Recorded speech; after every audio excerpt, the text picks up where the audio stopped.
Doctor Mohammad ইউনূসের মানে যত ষড়যন্ত্র তিনি হাতে নিয়েছেন প্রত্যেকটা ষড়যন্ত্র তিনি ব্যর্থ হয়েছেন। আসিফ নজরুল স্যারের দোষটা হলো যে তিনি কেন নির্বাচনের পক্ষে ছিলেন, আর কোনো দোষ নেই। ডক্টর মোহাম্মদ ইউনূস নিজে আসলে বিএনপি মাইনাসের মধ্যে ছিলেন।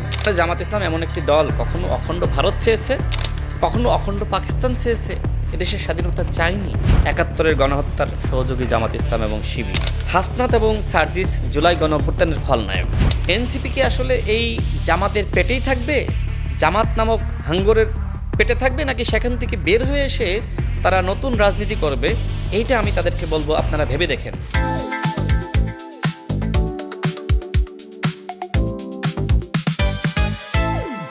দর্শক, আমরা বলছিলাম রাজনীতি একটা সময় রাজপথে ছিল, রাজপথে থাকা উচিত, কারণ সেখানে আসলে রণাঙ্গনে পক্ষ বিপক্ষ যুক্তি তর্ক প্রজ্ঞার মাধ্যমে একদম মেধাবী নেতা আমরা পাবো এবং সেই নেতা দেশ পরিচালনা করবে। এভাবে আসলে হয়ে আসে, এভাবেই হওয়াটা উচিত, আমরা দেখেছিলাম। কিন্তু মুশকিল হচ্ছে বর্তমান সময়ে রাজনীতি যতটাই অ্যাকচুয়াল ওয়ার্ল্ডে থাকে তার চাইতে অনেক বেশি চলে গেছে ভার্চুয়াল ওয়ার্ল্ডে। এখন সামাজিক যোগাযোগ মাধ্যমে বেশি রাজনীতি হয়। দেখা যায় একজন নেতা নিজের প্রতিপক্ষকে ঘায়েল করার জন্য আগে যখন যুক্তিতর্ক বিভিন্ন রকমের পড়াশোনা করে অভিজ্ঞতা দিয়ে ঘায়েল করার চেষ্টা করতেন, এখন সেটা উল্টে গেছে। এখন সামাজিক যোগাযোগ মাধ্যমে কাউকে দায় নিতে হয় না, কেবল কোনো একটা গোপন জায়গায় বসে একটা ফেক আইডি দিয়ে প্রতিপক্ষকে ঘায়েল করে দেওয়া যায় খুব সহজেই। এবং সাম্প্রতিক সময়ে এরকম ঘায়েল হয়েছেন তাদের যদি আপনি তালিকা তৈরি করেন, তাহলে সবার ওপরে যার নামটা থাকবে তিনি ঠিক এই মুহূর্তে আমার পাশে। তিনি বিএনপি নেতা রাশেদ খান। এবং বলে নেওয়া প্রয়োজন, আজকে আমরা 2026 সালে আছি এবং জুলাই আন্দোলন নিয়ে কথা বলি। যে জুলাই আন্দোলনের শুরুটা হয়েছিল কোটা নিয়ে, তারও আগে, এখন থেকে প্রায় 8 বছর আগে 2018 সালে যার হাত ধরে আসলে কোটা সংস্কার আন্দোলনের শুরুটা হয়েছিল, তিনিও আমাদের সঙ্গে আছেন, রাশেদ খান। একটু আলাপ করার চেষ্টা করি এবং পুরো আয়োজন জুড়ে দর্শক আপনাদের সঙ্গে আমি রাকিব হাসান আছি এবং এই পুরো আয়োজনটা আপনারা দেখবেন। এই অর্থে গুজব কত ধরনের হয় এবং রাজনৈতিক এই প্রেক্ষাপটে এটা কতটা ঝুঁকি তৈরি করছে, একটা কমপ্লিট চিত্র আপনারা আশা করি পেয়ে যাবেন। তো চলুন আলাপটা শুরু করি। রাশেদ খান, আপনাকে আমন্ত্রণ জানাচ্ছি ৭১ পডকাস্টে। আপনাকে ধন্যবাদ। আসলে প্রতিদিন আমার মনে হয় যাদের উপর দিয়ে গুজবের ঝড় চলে যায়, আমি আসলে তাদের তালিকার উপর আপনাকে দেখি। কারণ বিভিন্ন সময় দেখা যায় রিউমার স্ক্যানার ফ্যাক্ট চেক করে, বুম বাংলা, ফ্যাক্ট ওয়াচ, এবং আমরা ফেক নিউজ স্ক্যানারে যখনই খুঁজি যে কোনটা নিয়ে আমরা আলাপ করব, একটা আপনাকে পাবো। আরেকজন আছে ছাত্রদলের আবিদুল ইসলাম, কিছুদিন আগে তিনিও ছিলেন। এত গুজব আপনাকে নিয়ে কেন ছড়াচ্ছে, কারা ছড়াচ্ছে? সবাইকে সালাম এবং শুভেচ্ছা।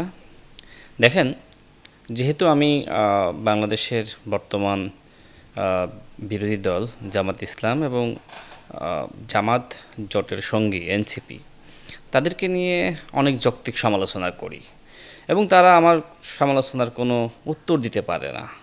সুতরাং আমি যাতে থেমে যাই, এই জন্য নানান ধরনের গুজব তারা আসলে আমাকে নিয়ে রটায়। যেমন গত পরশুদিন আপনি নিশ্চয়ই দেখেছেন যে আমি নাকি আমার নিজ এলাকায়, যেখান থেকে আমি নির্বাচন করেছি, ঝিনাইদহ ৪ আসন, সেখানকার বিএনপির নেতাকর্মীরা তারা নাকি আমাকে গণপিটুনি দিয়েছে। এখন কেন গণপিটুনি দিয়েছে? আমি নাকি একজন নারীর সাথে পরকীয়া করে মানে ধরা খেয়েছি। দেখেন, যে সময় তারা এই গুজব ছড়াচ্ছে ঠিক সেই সময় আমি ঠিক আমার এলাকাতেই ছিলাম। এমনকি আমি সেখানে নামাজ পড়েছি, জুমার নামাজ, নেতাকর্মীদের সাথে। তো তারা এক প্রকার মানে এই গুজব দেখে হাসতেছে। দেখেন, এই গুজবটা এমনভাবে ছড়িয়ে পড়লো, মনে হলো যে জামাতের কেন্দ্র থেকে এক ধরনের নির্দেশনা যে সবাই একযোগে রাশেদ খানকে নিয়ে ফেসবুকে পোস্ট করতে হবে যে সে পরকীয়া করে ধরা খেয়েছে। এরপরে ছাত্র শিবির তারাও দেখলাম একই কাজ করলো। এমনকি আমি অবাক হলাম যে ছাত্রী সংস্থা, তারা তো আমাদের বোন মা, তাই না? তাদের ফেসবুক আইডি থেকেও একযোগে, অর্থাৎ জামাত, শিবির এবং ছাত্রী সংস্থা, তারা একযোগে আমার বিরুদ্ধে মিথ্যাচার করলো, গুজব রটালো। তো আমি পরে অত্যন্ত বিব্রত হলাম যে আসলে একটি দল যাদের নামের সাথে ইসলাম, যারা গঠনতন্ত্রে উল্লেখ করেছে যে আমরা ক্ষমতায় গেলে শরিয়া আইন কায়েম করব, সেই দল ইসলামের নাম ব্যবহার করে এইভাবে গুজব ছড়ায়, মিথ্যাচার করে, মানুষের চরিত্র হনন করে, এটি কি আসলে ইসলামিক? আমার প্রশ্ন হলো, ছাত্রী সংস্থা যে আমার বিরুদ্ধে গুজব রটালো, পরকীয়ার অভিযোগ ছড়ালো, এটা কি ইসলামিক ছিল? তো যাই হোক, সালে তারা একই ধরনের গুজব ছড়িয়েছিল একই ছবি দিয়ে। মূলত আমি নেত্রকোনায় গিয়েছিলাম, গণ অধিকার পরিষদের বর্তমান সাধারণ সম্পাদক হাসান আল মামুন তিনি কারাগারে ছিলেন। মুক্ত হওয়ার পরে তার সাথে তার বাড়িতে গিয়েছিলাম। সেই সময় ছাত্রলীগের নেত্রকোনা জেলার সভাপতি এবং সাধারণ সম্পাদক আমার উপর হামলা করতে এসেছিল। তো সেই সময়কার ঘটনা, আমি কর্দমাক্ত হয়েছিলাম এবং সেই ছবি ব্যবহার করে তারা আসলে এই ধরনের গুজব রটিয়েছিল। সবথেকে অবাক করার বিষয় হলো যে তারা আসলে 2025 সালে এআই দিয়ে একটি ছবি আবিষ্কার করেছিল। মানে এআই আসলে ওই সময় মানুষ এতটা বুঝতো না, বাংলাদেশে নতুন আসলো না। তো একজন নারী আমার পাশে, বেশ সুন্দরী নারী, এবং আমার হাত বাঁধা। ফ্যাক্ট চেক আমি করেছিলাম এটা, জি, হ্যাঁ। আপনার সতেও তো আমি ছিলাম। তো এইভাবে কিন্তু ওই একই ছবি নিয়ে তারা একের পর এক গুজব ছড়াচ্ছে এবং অবাক করার বিষয় হলো যে এই গুজব মানুষ গ্রহণ করতেছে। মানে এইটা আসলে অবাক করার বিষয়। আমি তাদের কমেন্টগুলো চেক করলাম, তাদের রিয়াকশানগুলো চেক করে দেখলাম যে সেখানে ম্যাক্সিমাম লাভ রিয়াক্ট, এবং কমেন্টগুলো এমন যে আমি মনে হয় আসলে অপরাধী। অর্থাৎ জামাত শিবির তাদের যে মানে ভক্তকুল তৈরি করেছে তারা আসলে অন্ধ।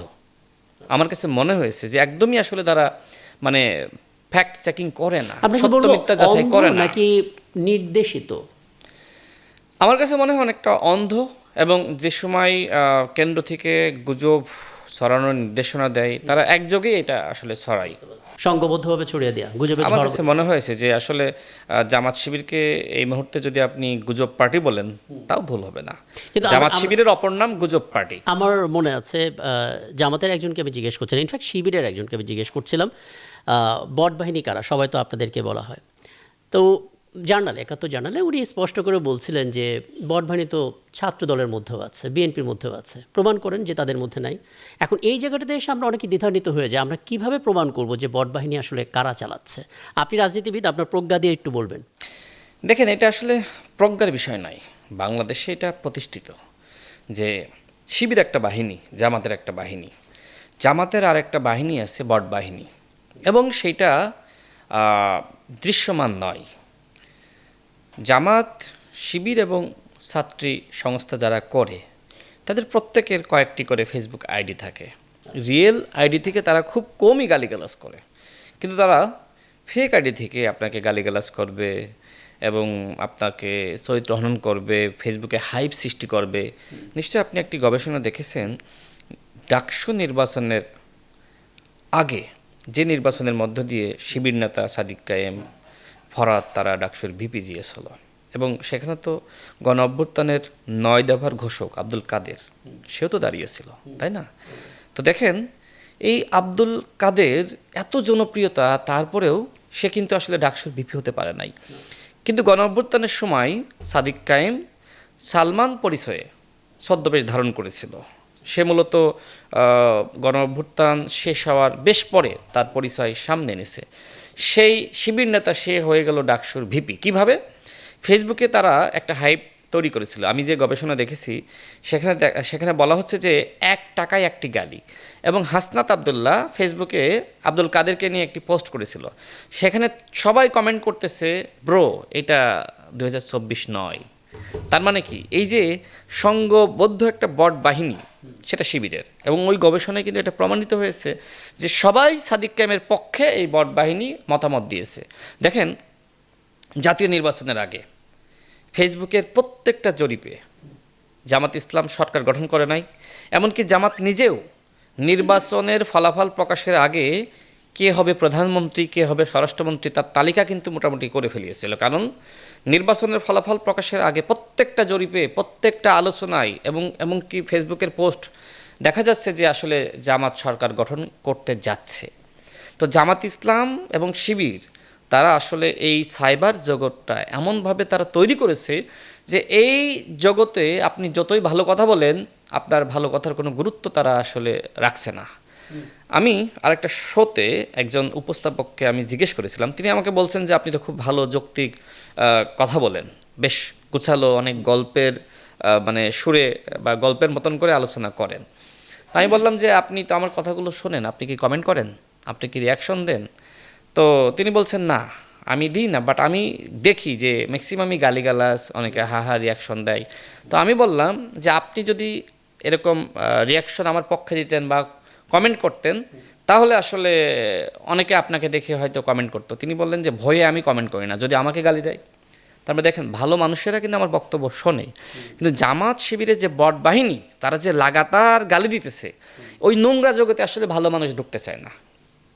এখন এটা নিয়ে কথা বলে তো প্রশ্ন উঠবে এইভাবে যে যারা আপনার পেছনে লাগছে, ইনফ্যাক্ট আপনাদের মতন নেতাদের পেছনে লাগছে এরকম ভার্চুয়াল জগতে, তারা কিভাবে একসাথে জুলাই আন্দোলনের মাঠে ছিলেন? তাহলে তাদের উদ্দেশ্য কি অন্যটা ছিল, যে আমরা একসাথে আন্দোলন করে নিই, তারপর আমরা নিজেরা রাজত্ব করব? কাজেই মানে কি দেখেন আসলে? দেখেন, আমি আসলে সত্যই বলবো, জামাত শিবির জুলাই আন্দোলনের মাঠে ছিল, জি, কিন্তু সেটা তো আসলে এমন না যে তারা নেতৃত্ব দিয়েছে। তাদের প্রয়োজন ছিল, হাসিনার দ্বারা তারা দমন পীড়নের শিকার হচ্ছিল, গুম খুনের শিকার হয়েছে, যে কারণে তারা চাচ্ছিল যে আসলে শেখ হাসিনার পতন হোক। কিন্তু শেখ হাসিনার পতনের পরে কি হবে সেটা তো আসলে পরিকল্পিত ছিল না। এখন শেখ হাসিনার পতনের পরে জামাত মনে করলো যে এইবার হয়তো আমাদের হাতে সুযোগ এসেছে, এই সুযোগে আমাদের ক্ষমতায় যেতে হবে। দেখবেন জামাতের আমির, সে কিন্তু সর্বপ্রথম বলল যে এক ফ্যাসিস্টকে হটিয়ে আর এক ফ্যাসিস্টকে আমরা ক্ষমতায় আনবো না।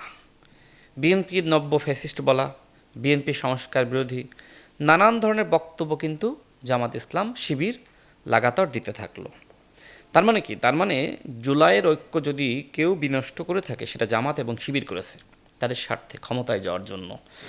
এখন বিএনপি তো নিপীড়িত, বিএনপিও গুম খুনের শিকার হয়েছে সব থেকে বেশি, ছাত্রদল, যুবদল, শ্রমিক দলের নেতাকর্মীরা। এখন জামাতেরও কমন স্বার্থ, সেটা হলো আওয়ামী লীগের পতন। বিএনপিও তো নিপীড়িত হচ্ছিল, তাদেরও কমন স্বার্থ, ঠিক আমাদেরও বা এদেশের জনগণ। এখন কমন ইন্টারেস্টে আমরা সবাই একসাথে মাঠে নেমেছি, কিন্তু যারা মাঠে নেমেছি শেখ হাসিনার বিরুদ্ধে, সবাইকে ফেরেস্তা, যেমন জামাত ইসলাম তো ফেরেস্তাদের দল নয়। ৭১-এর দায় আছে, ৭১-এর গণহত্যার সহযোগী জামাত ইসলাম এবং শিবির। তারা এখন বলে থাকে যে আমাদের রাজনৈতিক সিদ্ধান্ত ছিল যে অখণ্ড পাকিস্তান, কিন্তু দেশভাগের সময় জামাত ইসলামের অবস্থান কি ছিল? অখণ্ড ভারত। তার মানে জামাত ইসলাম এমন একটি দল, কখনো অখণ্ড ভারত চেয়েছে, কখনো অখণ্ড পাকিস্তান চেয়েছে, এদেশের স্বাধীনতা চায়নি। এই দল আসলে সবসময় নিজেদের স্বার্থে, সবসময় ক্ষমতার সাথেই থাকতে চেয়েছে। যেমন একটা সময় তো শেখ হাসিনার সাথেও হাত মিলিয়ে একসাথে আন্দোলন করেছে, ৯৬-এর আন্দোলন, সেই সময় বিএনপির বিরুদ্ধে আন্দোলন করেছে। এমনকি ৮৬ নির্বাচনে যে সময় বিএনপি গেল না এবং বাংলাদেশের সাবেক প্রধানমন্ত্রী তিনি দেশনেত্রী এবং আপসীন নেত্রী উপাধি পেলেন মূলত জনগণের পক্ষে থাকার কারণে। দেখেন, জামাত ইসলাম এবং আওয়ামী লীগ মিলে এরশাদের অধীনে ৮৬ নির্বাচনে গেল, অর্থাৎ এদেশের গণতান্ত্রিক ব্যবস্থা যাতে কখনোই অগ্রসর না হয়, সেজন্য জামাত ইসলাম সবসময় ক্ষমতার সাথেই থাকার চেষ্টা করেছে। যেমন ১/১১ ফখরুদ্দিন মঈনুদ্দিন, সে সময় দেখবেন জামাত ইসলাম এমন একটা সুযোগ সন্ধানী দল, তারা মানে তাদের ভূমিকা ছিল, তারা কিন্তু ওই সময় ফখরুদ্দিন এবং মঈনুদ্দিনকে সাপোর্ট দিয়েছে, তাদের কোনো নেতাকে জেলে যেতে হয়নি। ওই সময় আবার চেয়েছিল যে দুই পরিবারের পতন, তো এক পরিবারের তো পতন হয়ে গেল গণ অভ্যুত্থানের মধ্য দিয়ে। দেখবেন তারপরে এই ইন্টারিমকে তারা ৫ বছর ক্ষমতায় চেয়েছিল। তাদের নেতারা বলছিল যে সংস্কারের আগে নির্বাচন নয়। আচ্ছা, সংস্কার কি একদিনে হয়ে যায়? আর যদি সংস্কার হয়েই যায় অল্প সময়ে, তাহলে এই যে দীর্ঘ ১৮ মাস অন্তর্বর্তীকালীন সরকার, জামাত ইসলামের সরকার, তারা দায়িত্বে ছিল, তারা কি আসলে আদৌ সংস্কার করতে পেরেছে? আর যদি পেরে থাকে, সংস্কার যদি অন্তর্বর্তীকালীন সরকারের সময় হয়ে যায়, তাহলে এখন কেন সংস্কারের জন্য আপনারা চিল্লাচ্ছেন? সংস্কার তো হয়ে গেছে। হ্যাঁ, সংস্কার হয়েছে, আমরা দেখেছি জামাত ইসলাম তার নিজেদের সংস্কার করেছে। কিভাবে? তারা প্রশাসনকে মোটামুটি জামাতিকরণ করে ফেলিয়েছিল। ঢাকা বিশ্ববিদ্যালয় থেকে শুরু করে অধিকাংশ বিশ্ববিদ্যালয়ে শিবিরের পরামর্শে নাহিদ ইসলাম ভিসি নিয়োগ দিয়েছিলেন। আমি নাহিদ ইসলামকে একদিন জিজ্ঞেস করেছিলাম যে অনেকে তো অস্বীকার যায় যে ঢাকা বিশ্ববিদ্যালয়ের ভিসি, এটা তো আসলে শিবিরের পরামর্শে নাকি নিয়োগ দেওয়া হয়নি।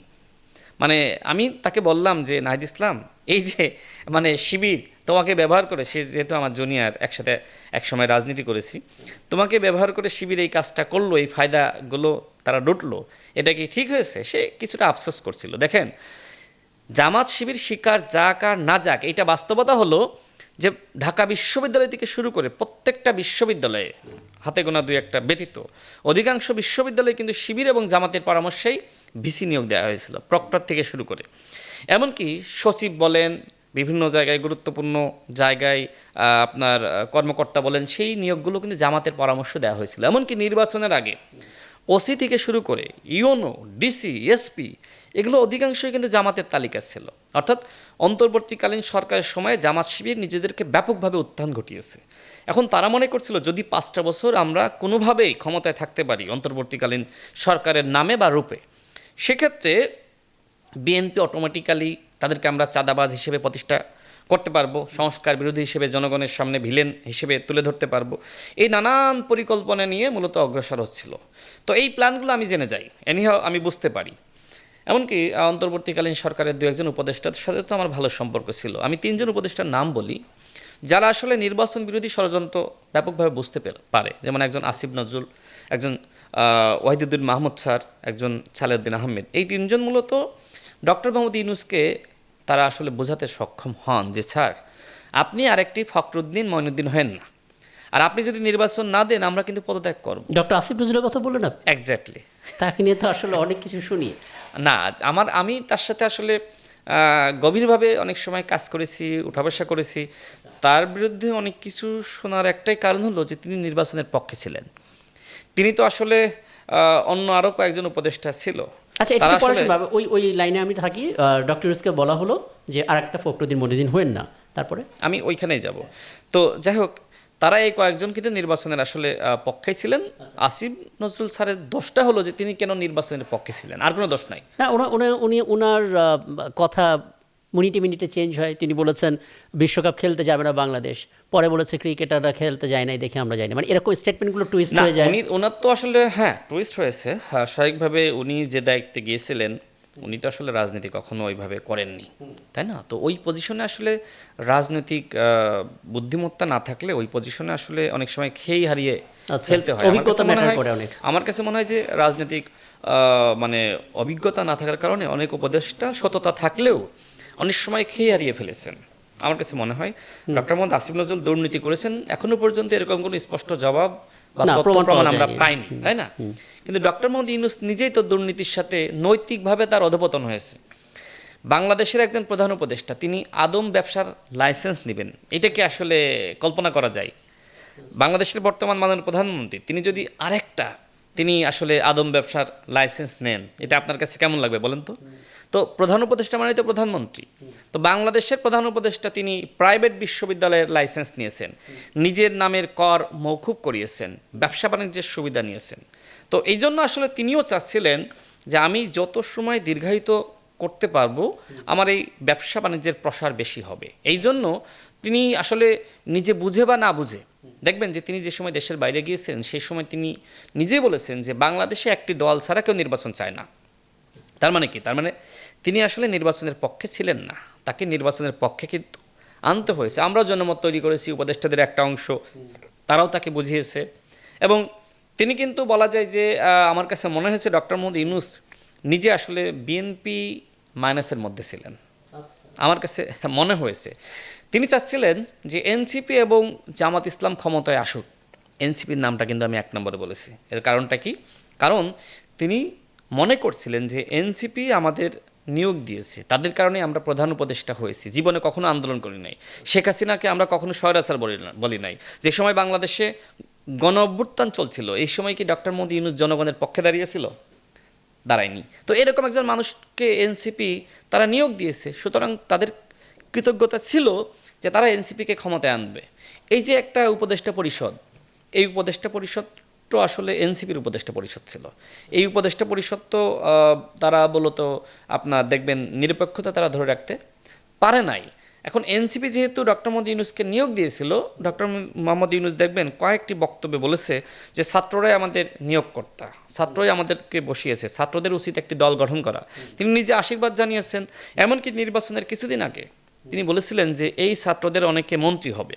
আচ্ছা, সরকার গঠন না করলে তো মন্ত্রী হওয়া যায় না, আর এটা তো জাতীয় সরকার না, একটা নির্বাচন হচ্ছে, অতীতে যেভাবে গণতান্ত্রিকভাবে নির্বাচন হয়েছে, তার মানে কি ডক্টর মোহাম্মদ ইউনূস তার শেষ সময় পর্যন্ত চেষ্টা করেছে এনসিপি এবং জামাতকে ক্ষমতায় নিতে এবং এবং বিএনপিকে বিরোধী দলে বসাইতে। কিন্তু জনগণের দল বিএনপি, এদেশের জনগণ বিএনপিকে ক্ষমতায় বসিয়েছে। ডক্টর মোহাম্মদ ইউনূসের মানে যত ষড়যন্ত্র তিনি হাতে নিয়েছেন, প্রত্যেকটা ষড়যন্ত্রে তিনি ব্যর্থ হয়েছেন। এখন হয়তো বিএনপি যারা নেতাকর্মীরা আছে তারা হয়তো ডক্টর মোহাম্মদ ইউনূসকে নিয়ে খুব বেশি সমালোচনা করছে না, কারণ তারা মনে করছে যে ডক্টর মোহাম্মদ ইউনূস তো শেষমেশ একটা নির্বাচন দিয়েছে। কিন্তু 18 মাসের যে অপকর্ম ডক্টর মোহাম্মদ ইউনূসের, সেটা তো ভোলা যায় না।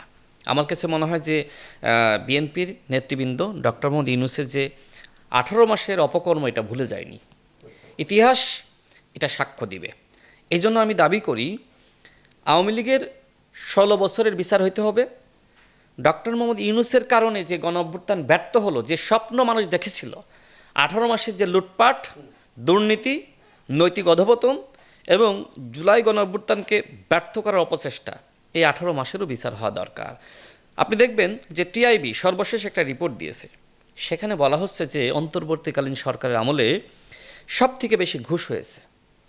আওয়ামী লীগের সময়ও হয়নি বা অন্য সরকারের সময়েও সব থেকে বেশি ঘুষ লেনদেন হয়নি। আপনি কল্পনা করতে পারেন যে জুলাই গণ অভ্যুত্থানের সরকার, যে জুলাইয়ের জন্য, যে গণ অভ্যুত্থানের জন্য আন্তর্জাতিকভাবে স্বীকৃত, 1400-র অধিক মানুষ শহীদ হয়েছে। এখন সেই শহীদ পরিবারকে পুনর্বাসন, তাদের ক্ষতিপূরণ নিশ্চিত করা, শহীদদের সম্মান সেইভাবে তুলে ধরা, এই কাজগুলো না করে আপনারা কি করলেন? আপনারা নিজেদের ক্ষমতাকে আপনারা গুছাইতে থাকলেন। মানে জুলাই গণ অভ্যুত্থান এবং অন্তর্বর্তীকালীন সরকারকে অনেকে আসলে একসাথে মিলাইতে যায়, কিন্তু আমি এটাকে এইভাবে দেখি যে জুলাই গণ অভ্যুত্থান আর অন্তর্বর্তীকালীন সরকার ভিন্ন জিনিস। অন্তর্বর্তীকালীন সরকারের দায়িত্ব আমি নিতে পারি না। জুলাই হয়েছে বাংলাদেশে, সেটা তো আমার জন্য গর্বের, আপনার জন্য গর্বের। কিন্তু এই যে হান্নান মাসুদরা থানা থেকে চাঁদাবাজদেরকে ছাড়িয়ে আনতে গেল, এটাকে আমার জন্য গর্বের। এই যে হাসনাত এবং সার্জিস, তারা যে ফেরি অর্ধেক রাস্তা থেকে ব্যাক করে আনা, ইদানে আমরা দেখলাম হান্নান মাসুদ থেকে। আমি সেটাই বলতেছি যে অনেকে হান্নান মাসুদের বিরুদ্ধে অভিযোগ শুনতে চান না। দেখেন, তিনি এমপি হওয়ার পরে ফেরিটা মাঝপথে চলে গেছে। আমি হলে কি করতাম? এটা কি সম্ভব? আমি হইলে অপেক্ষা করতাম, অথবা আমি ওই দিন আসতাম না। হান্নান মাসুদ দেখেন যে ক্ষমতার অপব্যবহার যে আসলে তারা অন্তর্বর্তীকালীন সরকারের সময় করেছে, এটা তার আরেকটা প্রমাণ। থানা থেকে চাঁদাবাজদেরকে ছাড়িয়ে আনা। আচ্ছা, হান্নান মাসুদ কেন বন্দর মাসুদ হইল? মানুষ কেন তাকে বন্দর মাসুদ হিসেবে ডাকে? মানে একটা জুলাই গণ অভ্যুত্থানের একজন নায়ক, তাকে অন্তর্বর্তীকালীন সরকারের সময় বন্দর মাসুদ উপাধি দেওয়া হলো। এর কারণটা কি? এর কারণটা হলো যে তারা বিভিন্ন বন্দরের উপদেষ্টা হয়েছিল। বন্দরে তো অনেক টাকা পয়সা আসা যাওয়া করে, জাহাজে করে। সুতরাং ওই বন্দরের উপদেষ্টা হয়ে তারা নিজেদেরকে স্বাবলম্বী করার চেষ্টা করেছে। এর বদনামের ভাগিদার তো তাদের হইতে হয়েছে। এই জন্যই কিন্তু জুলাই গণ অভ্যুত্থানের নায়ক মাসুদ, তিনি বন্দর মাসুদ হয়ে গেলেন। এটা আমাদের জন্য দুঃখজনক। দেখেন, হাসনাত এবং সার্জিসকে নিয়ে অনেকে বলে যে তারা তো জুলাই গণ অভ্যুত্থানের নায়ক, মহানায়ক। দেখেন, আমি জুলাই গণ অভ্যুত্থান নিয়ে, যেহেতু আমি এটার সাথে আমি নিজেও রাজনৈতিকভাবে সম্পৃক্ত ছিলাম, যে কারণে পুরোটাই মোটামুটি আমার জানা। নাহিদ ইসলাম এবং আসিফ মাহমুদ, তারা জুলাই গণ অভ্যুত্থানের প্রকৃত নায়ক, এবং হাসনাত এবং সার্জিস জুলাই গণ অভ্যুত্থানের খলনায়ক। আবার বলেন কথাটা। আবার বলতে হবে? আবার বলেন, তার ব্যাপারটা মানে হজম করতে একটু সমস্যা হচ্ছে। কষ্ট হচ্ছে না? আচ্ছা, দর্শকদেরও কষ্ট হবে। আচ্ছা। এবং হাসনাত এবং সার্জিস তারা হজম করতে পারবে না, কিন্তু এটাই সত্য। জুলাই গণ অভ্যুত্থানের সময় নাহিদ ইসলাম এবং আসিফ মাহমুদ, তারা জুলাইয়ের প্রকৃত নায়ক, এবং হাসনাত এবং সার্জিস জুলাইয়ের খলনায়ক।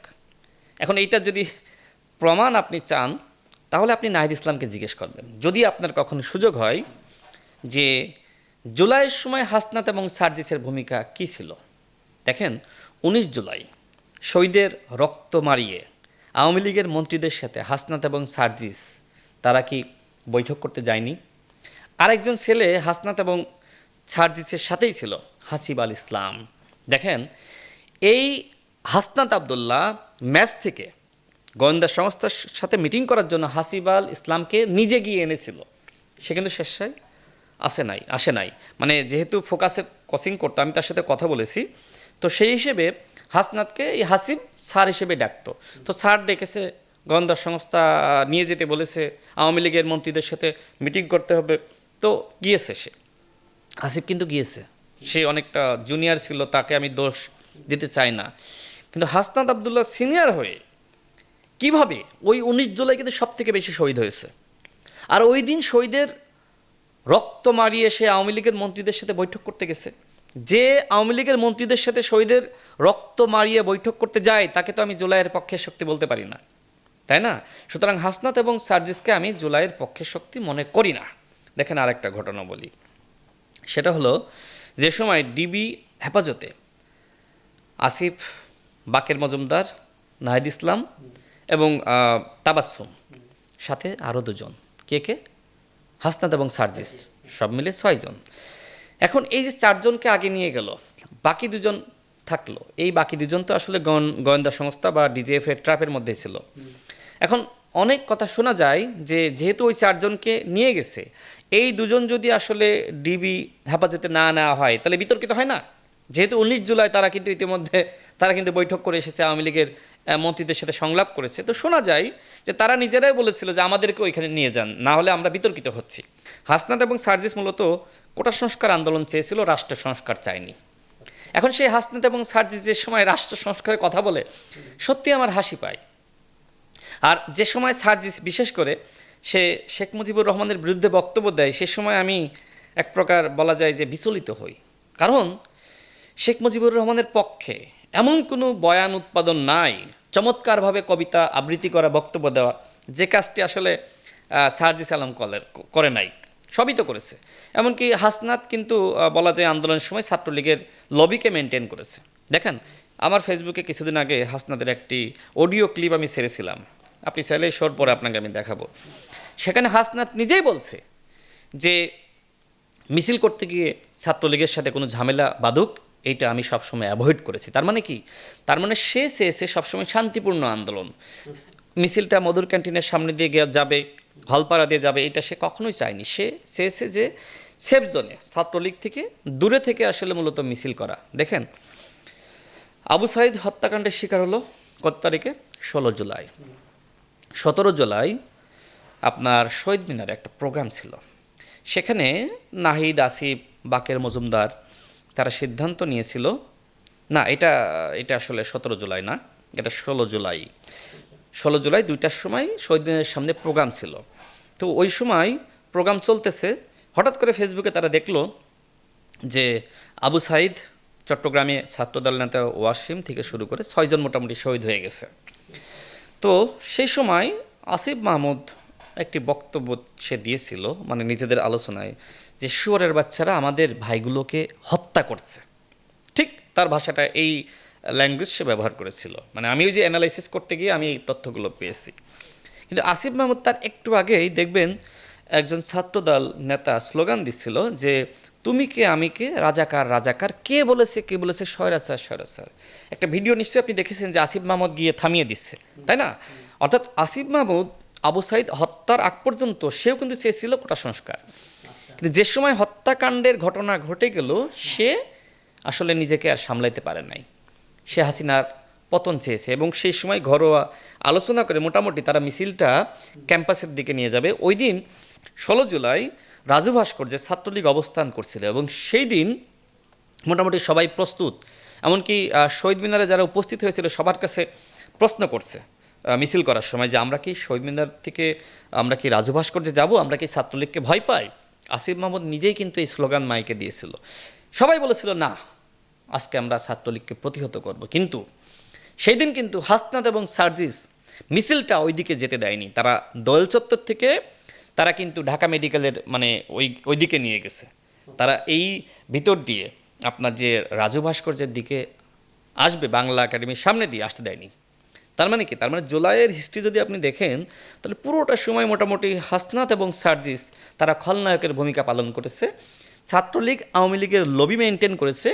আর নাহিদ ইসলাম এবং আসিফ মাহমুদ, হ্যাঁ এখন হয়তো তাদের নিয়ে অনেক সমালোচনা, অন্তর্বর্তীকালীন সরকারে যেহেতু দায়িত্ব পালন করেছে অনেক সমালোচনা আছে, কিন্তু জুলাই গণ অভ্যুত্থানের সময় তারা প্রকৃত বীর হিসেবেই কাজ করেছিল। আমি কিন্তু মানে মানে জুলাইয়ের যে চিত্র, আর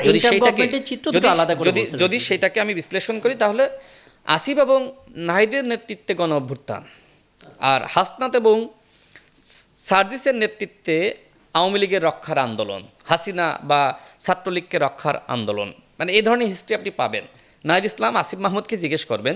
কিন্তু কিন্তু আমি সরি, আসলে আপনি এত চমৎকার করে বলছেন, আপনাকে মানে থামাতে ইচ্ছা করছিল না, কিন্তু একটা বিষয় তো খটকা লাগার মতন। আপনি খেয়াল করে দেখেন, যখন ইন্টার্ম গভর্নমেন্ট দায়িত্ব নিল তার কিছুদিনের মধ্যে আমাদের সেনাপ্রধানকে নিয়ে এমন একটা স্ট্যাটাস দিলেন সার্জিস আলম, হাসরাত আবদুল্লাহ প্রথমে দিয়েছিলেন, পরে সার্জিস আবার দিলেন, দুজনের মধ্যে তুমুল আলোচনা হলো, একজন আবার স্ট্যাটাস বোধহয় ডিলিটও করলো। মানে তারা যদি সত্যি আওয়ামী লীগ রক্ষার মাইন্ডসেট নিয়ে কাজ করে, সেই সময় তো এই কাজগুলো করার কথা না, এত বড় রিস্ক নেওয়ার কথা না। দেখেন, জুলাইয়ের সময়ে হাসনাতের দুর্বলতার কারণে আওয়ামী লীগ নিষিদ্ধের আন্দোলন সে করেছে। কারণ তাদের দুজনের দুর্বলতা নিয়ে নানান সময় নিজেদের মধ্যেই বিতর্ক হয়েছে। এমনকি হান্নান মাসুদ তো একটা আলোচনায় হান্নান মাসুদ নিজেই হাসনাত এবং সার্জিসকে ব্যাপকভাবে ধরেছিল। আমি এই তথ্যগুলো নানাভাবে পেয়েছি, আপনি জিজ্ঞেস করতে পারেন হান্নান মাসুদকেও। পরে একটা সময় যেহেতু একসাথে পলিটিক্স করছে, তারা নিজেদের ভিতরে অনেক আলোচনা করেছে, অনেক মানে মীমাংসা এসেছে, তারপরে তারা পলিটিক্সে একসাথে গিয়েছে। কিন্তু জুলাইয়ের যে হিস্ট্রি দেখেন, ৭১-এর পরে যারা আসলে ৭১-এর রাজাকার, তারা যদি পরবর্তীতে এসে যদি মুক্তিযুদ্ধের সপক্ষের শক্তি কোনো দলের সাথে রাজনীতি করে, তাহলে কি ৭১-এর রাজাকার মুক্তিযুদ্ধ হতে পারে? কোনোভাবে না, আদর্শিকভাবে তো হতে পারে না। ঠিক গণ অভ্যুত্থানের সময় যারা গণ অভ্যুত্থানের বিরোধী শক্তি, তারা যদি পরবর্তীতে গণ অভ্যুত্থানের পক্ষের শক্তি দাবি করে, সেটা কি হতে পারে? আর সেটা একসাথে রাজনীতি করলে কি সে ফেরেস্তা হয়ে যায়? নিজের বিবেকের কাঠগড়ায় সবসময় হাসনাত এবং সার্জিস দায়ী থাকবে যে জুলাইয়ের সময় প্রকৃত যে দায়িত্ব সেটা আমরা পালন করতে পারি নাই। আর দায়িত্ব যেহেতু পালন করতে পারে নাই, দলের মধ্যে আলোচনা সমালোচনা আছে, এই কারণে তারা আওয়ামী লীগ নিষিদ্ধের আন্দোলন করে মূলত নিজেদেরকে কাফফারা দেয়। জুলাইয়ের ব্যর্থতা বা জুলাইয়ে নিজেদেরকে যেহেতু আসলে ওইভাবে তারা তুলে ধরতে পারে নাই, ভূমিকা রাখতে পারে নাই, যে কারণে সেটার কাফফারা হিসেবে তারা আওয়ামী লীগ নিষিদ্ধের আন্দোলন করেছে।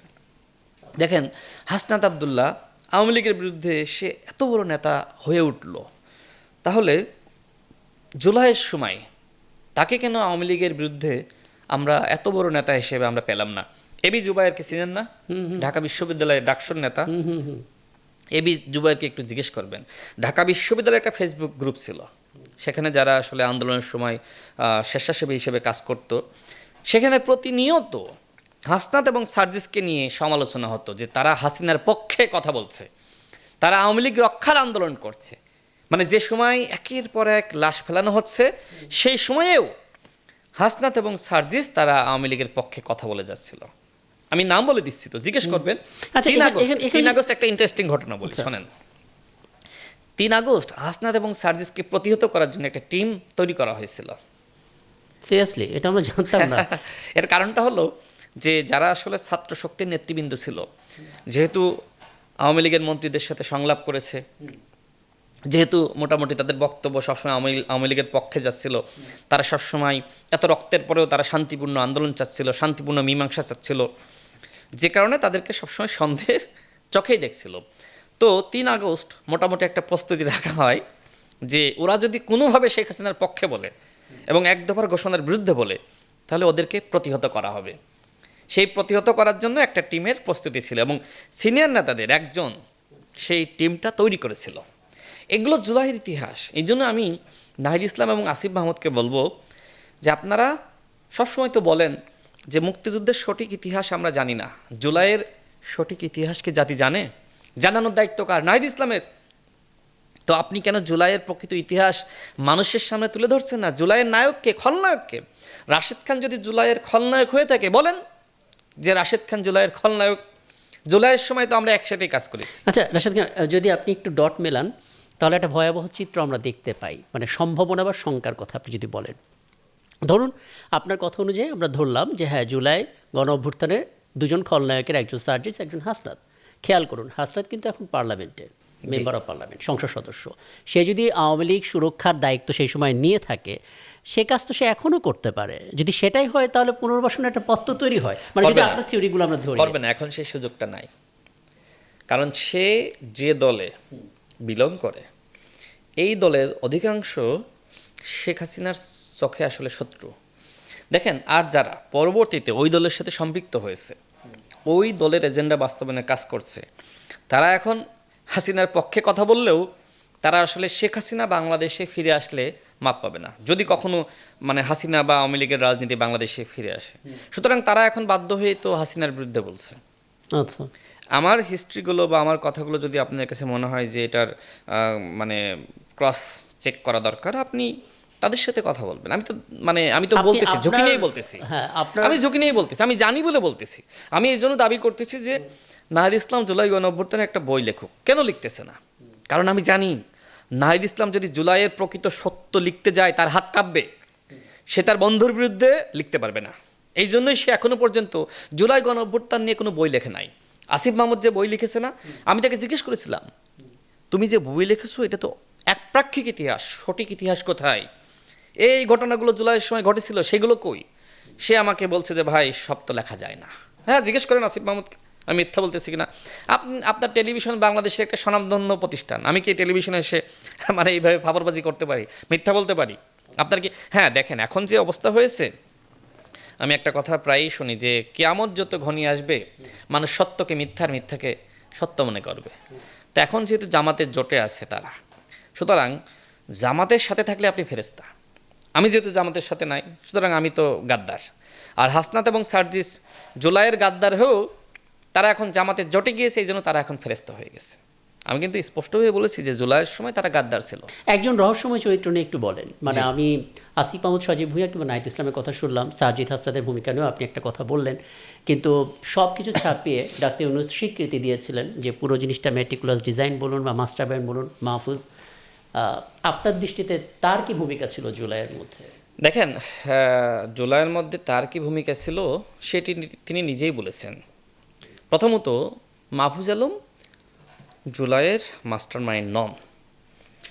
যে সময় আন্তর্জাতিক মহলের কাছে ডক্টর মোহাম্মদ ইউনূস মাহফুজ আলমকে জুলাইয়ের মাস্টার মাইন্ড হিসেবে তুলে ধরল, তারপরে আমি ওই সময় গণ অধিকার পরিষদের সাধারণ সম্পাদক, তারপরে অন্তর্বর্তীকালীন সরকারের প্রধান উপদেষ্টা সহ কয়েকজন উপদেষ্টার সাথে গণ অধিকার পরিষদের সংলাপ ছিল। তো সেই সংলাপে আমি ডক্টর মোহাম্মদ ইউনূসকে প্রশ্ন করেছিলাম, আপনি যে একজন তরুণকে দেশের বাইরে গিয়ে এইভাবে পরিচয় করিয়ে দিয়ে আসলেন যে সে আসলে জুলাইয়ের মাস্টার মাইন্ড এবং পরিকল্পিতভাবে জুলাই আন্দোলন করা হয়েছে, আপনি কি জানেন বাংলাদেশে সর্বপ্রথম কোটা সংস্কার আন্দোলন আমরা করেছি এবং সেই আন্দোলনের প্রেক্ষাপটে আবার 24-এ কোটা সংস্কার আন্দোলন এবং গণ অভ্যুত্থান হয়েছে? এই হিস্ট্রিগুলো আপনি জানেন? আপনি কিভাবে আসলে একজন তরুণকে এইভাবে আন্তর্জাতিক মহলের কাছে মাস্টার মাইন্ড হিসেবে তুলে ধরলেন? তিনি আমার বক্তব্যে ক্ষুব্ধ হয়েছিলেন। তিনি আমার বক্তব্য ক্ষুব্ধ হয়ে তিনি আসলে ওই সময়কার যিনি প্রেস সচিব ছিলেন শফিক ভাই, তাকে বললেন লিখেন সে মাস্টার মাইন্ড না। তার ভাষাটা খুবই রুক্ষ ছিল। এমনকি সংলাপটা শেষ হয়ে যাওয়ার পরে ওই সময় ডক্টর মোহাম্মদ ইউনূস আর একজন উপদেষ্টা, তার সাথে আমি সহ কয়েকজন কথা বলছিলাম, মাহফুজ আলম সেখানে ছিলেন। সে ক্ষুব্ধ হয়ে আমাকে বলছে যে আসেন আসেন তাড়াতাড়ি আসেন। মানে সে ভাবছে হয়তো তার বিরুদ্ধে আরও অনেক কথা বলে দিব, সে যে জুলাইয়ের প্রকৃত মাস্টার মাইন্ড নয়, আমি হয়তো সেই ধরনের কথাবার্তা বলে দিব। তো আমি তাকে বললাম, তুমি আমাকে টানতেছো কেন? তুমি তো এরকম করতে পারো না। সে আমাকে ওই দিন বলেছিল যে আপনারা এরকম করলে দেশ চালাতেও পারবেন না, রাজনীতি করতে পারবেন না। আমি সেদিন তার দিকে তাকিয়েছিলাম, আমি সিদ্ধান্ত নিয়েছিলাম যে তোমরা কিভাবে দেশ চালাও আমি দেখে নিব।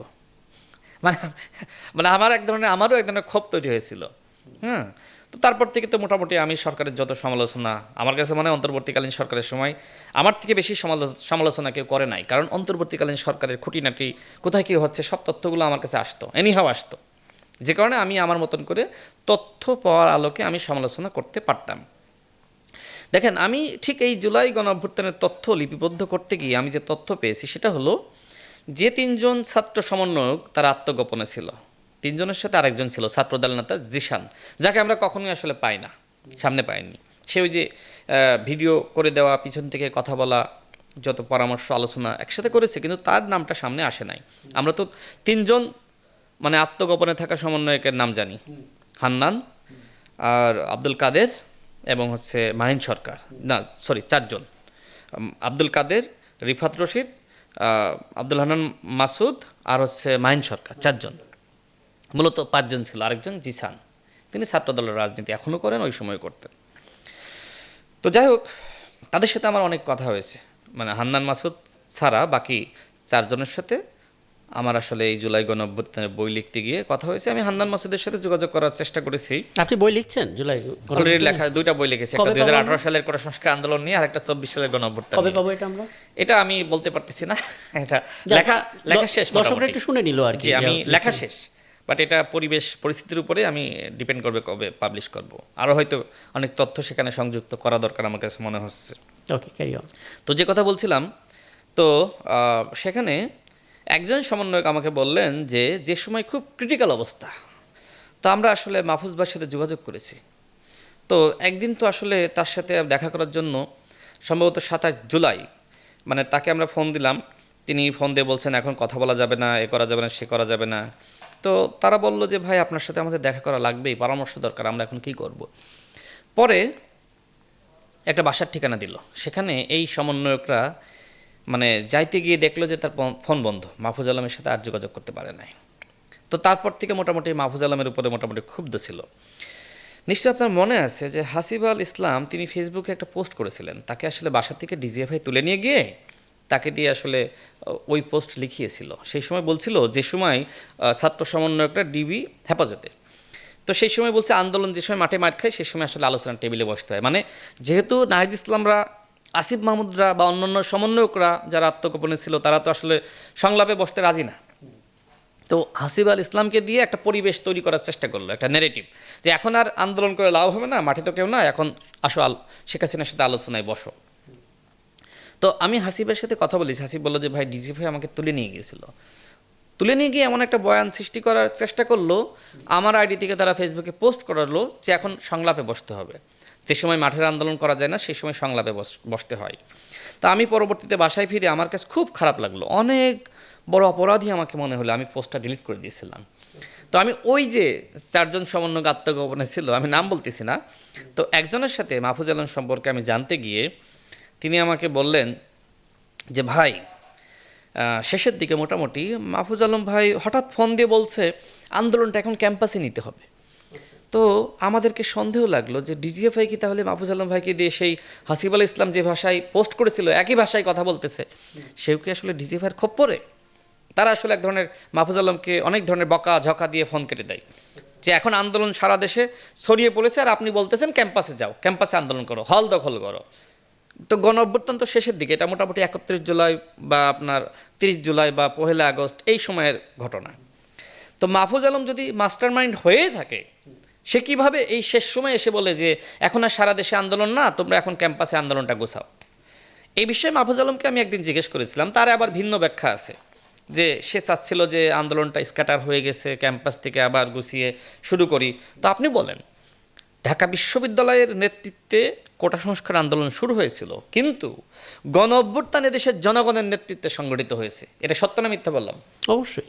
এর কারণটা হলো ঢাকা বিশ্ববিদ্যালয় থেকে ক্যাম্পাস বন্ধ করে আন্দোলনটা কিন্তু বাইরে চলে আসে। দেখেন, জুলাই গণ অভ্যুত্থানে যদি আপনি তালিকা তৈরি করেন, তাহলে আমি বলবো যে প্রাইভেট বিশ্ববিদ্যালয়ের শিক্ষার্থীরা যে সময় সারা বাংলাদেশের পাবলিক বিশ্ববিদ্যালয় আন্দোলনটা বন্ধ হয়ে গেছে, তারা কিন্তু আন্দোলনের নেতৃত্ব দিয়েছে, হাল ধরেছে। 18 জুলাই থেকে ক্যাম্পাস বন্ধ করে দিলে 18 জুলাই থেকে পাবলিক বিশ্ববিদ্যালয়ের শিক্ষার্থীরা ওই আন্দোলনের হাল ধরেছে, নেতৃত্ব দিয়েছে। আর যাত্রাবাড়ির মাদ্রাসার শিক্ষার্থীরা তারাও কিন্তু ওই দিক থেকে নেতৃত্ব দিয়েছে। তার মানে কি, তুমি কে আমি কে, সমন্বয়ক সমন্বয়ক, সারা দেশে এই স্লোগান শুরু হয়েছিল না? এই আন্দোলনটাই নেতৃত্ব ছিল স্বতঃস্ফূর্ত। এই আন্দোলন কারোর উপর আসলে একটা সময় গিয়ে কারোর দিকে তাকিয়ে থাকে নাই। মাহিন সরকার, রিফাত রশিদ আর আব্দুল কাদেররা ঘোষণা দিক বা না দিক, মাঠ থেকে একের পর এক নেতৃত্ব তৈরি হচ্ছিল। একজন নারী, ভিডিও এখনো পর্যন্ত ইউটিউবে সার্চ দিলে পাবেন, আমি শুনেছিলাম ডিবিসিতে প্রকাশিত হয়েছিল। সেই নারী বলছে, মানে তুমি কে আমি কে, সমন্বয়ক সমন্বয়ক। আচ্ছা দেখেন, 31 জুলাই ঢাকা বিশ্ববিদ্যালয় থেকে বিএনপিপন্থী শিক্ষকরা বের হয়ে আসলো, তাই না? আর হাইকোর্ট থেকে বিএনপিপন্থী আইনজীবীরা বের হয়ে আসলো। মনে আছে আপনার যে খোকন ভাই বলছিল, ব্যারিস্টার মাহবুবউদ্দিন খোকন ভাই, যে আমাকে ধরেন, ওকে ছাড়তে হবে, মনে আছে? এটা কি আসলে এমনি এমনি হয়ে গেল? মানে এইটা আসলে কোন সমন্বয়কের নির্দেশে ঢাবির শিক্ষকরা, যে সময় সারা বাংলাদেশে আন্দোলন বন্ধ, আন্দোলন চলছিল না, তো কোন সমন্বয়কের নির্দেশনায় আসলে বিএনপিপন্থী শিক্ষকরা ঝুঁকি নিয়ে আর বিএনপিপন্থী আইনজীবীরা ঝুঁকি নিয়ে নামলো? তার মানে কি, একটা পলিটিক্যাল মুভমেন্ট চলছিল। একদিকে গণ অভ্যুত্থানের ছাত্র জনতা, অন্যদিকে পলিটিক্যাল পার্টিগুলো তারা ফাইট দিচ্ছিল। বর্তমান যিনি স্বরাষ্ট্রমন্ত্রী, তার বিষয়ে আসি। দেখেন, জুলাই গণ অভ্যুত্থানের সময় আমরা র্যাপিড ফায়ারে যাব। জি, আমি আমাদের হাতে এটা 5 বলে, মিনিট আছে। হ্যাঁ, এটা বলে শেষ করে দিব। দেখেন, জুলাই গণ অভ্যুত্থানের সময়, যে সময় আসলে কোটা সংস্কার আন্দোলন শুরু হলো, যেহেতু 2018 সালে কোটা সংস্কার আন্দোলনের নেতৃত্ব আমি এবং নুরুল হক নূর দিয়েছি, যে কারণে কোটা ফিরে আসলে আমার কাছে মনে হলো যে আমরা যেহেতু পলিটিক্যাল মুভমেন্ট করে আসলে শেখ হাসিনার পতন ঘটাইতে পারতেছি না, তো এই কোটা সংস্কার আন্দোলন একটা সময় না একটা সময় এমন জনপ্রিয় হবে, শেখ হাসিনা এটাকে আসলে বাধা দিবে, হামলা করবে। সুতরাং সেই সময় রাজনৈতিক দলগুলোর দায়িত্ব হবে বাধা দিলে বাঁধবে লড়াই। সেটি হয়েছিল, যে কারণে শুরু থেকে কিন্তু একটা পরিকল্পনা মোটামুটি ছিল, এবং আমি নিজে সেটা প্রত্যক্ষভাবে পরোক্ষভাবে সেটার সাথে ছিলাম। আমি এবং নুরুল হক নূর। এবং এর সাথে কিছুদিন আগে বর্তমান স্বরাষ্ট্রমন্ত্রী একটা বক্তব্য দিয়েছেন যে জুলাই গণ অভ্যুত্থানে পিছনের অনেক ভূমিকা আছে, যে ইতিহাস কেউ জানে না। আসলে ইতিহাস আছে, এবং সেই ইতিহাস সৃষ্টি করতে হয়েছিল। জুলাই গণ অভ্যুত্থানের সময় বর্তমান স্বরাষ্ট্রমন্ত্রী এবং আমি, রাশেদ খান, নুরুল হক নূর, ছাত্রদলের সভাপতি রাকিব ভাই, নাসির ভাই, আমরা কিন্তু একসাথে কাজ করেছি।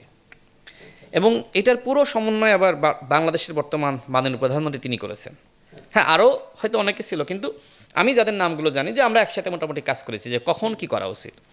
যেহেতু নুরুল হক নূর অ্যারেস্ট হওয়ার পরে আমার তো 18 সালের অভিজ্ঞতা আছে কখন কি করা উচিত। আমি যে সময় অ্যারেস্ট হয়েছিলাম 2018 সালে, সে সময় আমি দেখেছিলাম যে আমাদের মুক্তির দাবিতে আন্দোলনটা আবার নতুনভাবে চাঙ্গা করার জন্য কারা কারা নেমেছিল।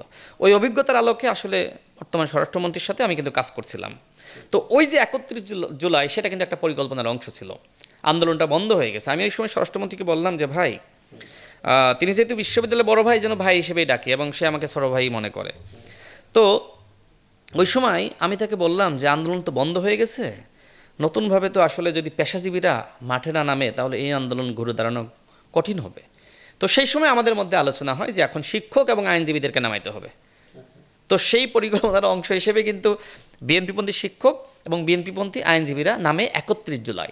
দেখেন, বাংলাদেশে যে সময় 29 জুলাই, আপনার 28 জুলাই, এরপর আপনার 30 জুলাই আন্দোলনটা স্তমিত, 31 জুলাই আবার আন্দোলনটা দাবানলের মতো ছড়িয়ে পড়ল। যে সময় মাহমুদুদ্দিন খোকন ভাই বলল যে ওকে ছাড়তে হবে, আমাকে ধরতে হবে, শিক্ষকরা, সেখানে দেখবেন যে ছাত্র অধিকার পরিষদের সভাপতি বিনিয়ামিন মোল্লা, সেও ছিল, আরও কিছু সমন্বয়করা ছিল, কিন্তু পরিচিত কেউ ছিল না। তার মানে কি, তার মানে যারা বলে যে শুধুমাত্র সমন্বয়কদের নেতৃত্বে আন্দোলনটা হয়েছে, তারা আসলে এক ধরনের ভুল বলে। এইভাবে যখন কেউ থেমে গেছে, আর একটা নেতৃত্ব আর একটা লিডারশিপ তৈরি হয়েছে। তো এরকম আরও অনেক হিস্ট্রি জুলাই গণ অভ্যুত্থানে আছে, আসলে সবগুলো বলতে গেলে আরও অনেক টাইম লাগবে। এবং আজকে আপনার সাথে কথা বলার পর আগ্রহটা বেড়ে গেল এই অর্থে যে আপনি এটা নিয়ে ইতিহাসের বই লিখছেন, জুলাই ইতিহাসে।